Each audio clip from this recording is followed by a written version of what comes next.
So I'm Timothy Snyder. I teach history at Yale University, and I've been asked to explain why history is important.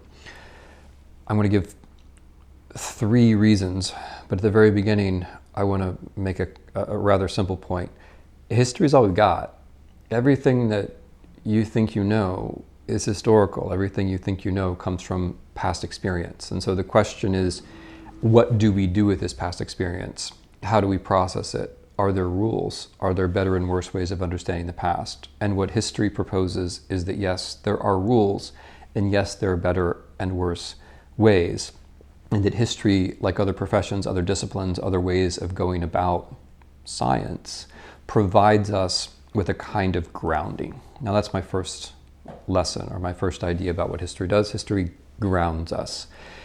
Every day is, of course, different from every other day, but every day also has resemblances to other days. No historical moment is completely new. No historical moment is completely old.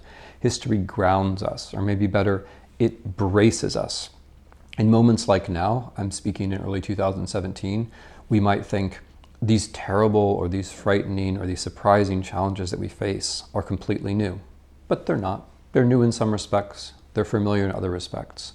So history braces us in the sense that we can see similar events as they've happened before, which is bracing in the sense of being frightening, or it can be. So for example, we can think back a century and realize that globalization has failed once, but that can also be bracing in another sense, because if we realize if this has happened before, this means that we can learn lessons from it. It can be bracing in the sense of giving us something to stand on, to lean against, to give us a sense of confidence.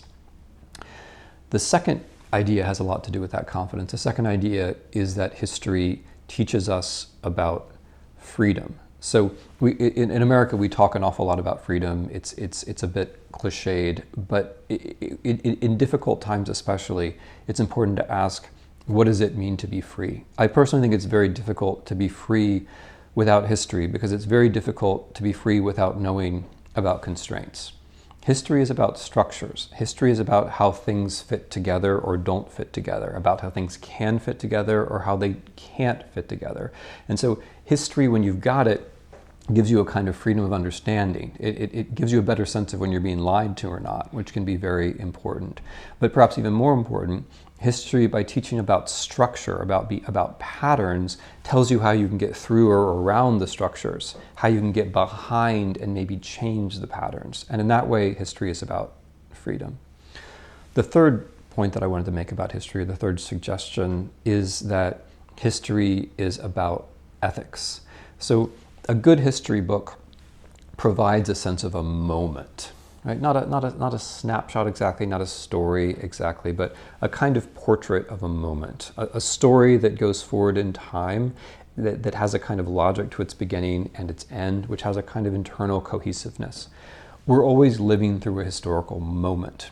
And insofar as we can see a moment, we can also see our place in it.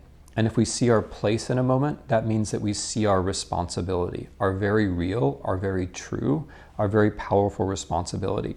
Not for everything, not for nothing, but for something. So history gives us a sense that all of our actions have consequences. It means that because history is never over, because it succeeds moment to moment, because we're always in a moment, we may not know what those consequences exactly are, but we know that with each moment, each individual bears responsibility. So history ethicizes. It provides us with a sense of ethics. The last thing I'd like to say, and I hope that this little talk is itself is an example of this, is that history gives us company. It gives us a sense that we're not alone. It gives us a sense that people who are in some ways like us, in other ways unlike us, have faced situations which we might find familiar. And in particular, the point I try to make in On Tyranny is that there are people who are wiser than us, who have faced challenges that are greater than the ones that we faced, and they have left behind, generously left behind, records and thoughts of their experiences. One of the things history can do is to make us see that we're on a line, not just with all the people together with us in this particular structure or this particular moment. We're also on vertical lines back into time with people from whom we might learn. Or maybe to put it a better way, we can choose, if we read history, learn history, to cast a line backwards, and there are people there ready to catch it. The kinds of people that I write about in the book, like Václav Havel or Viktor Klemperer or Hannah Arendt, they left behind these hooks, these crags, these places where we can brace ourselves precisely. And if we do that, if we choose to learn, to be humble enough to learn from people in the past, what we get out of it is not only the sense of being braced or this sense of freedom or the sense of responsibility.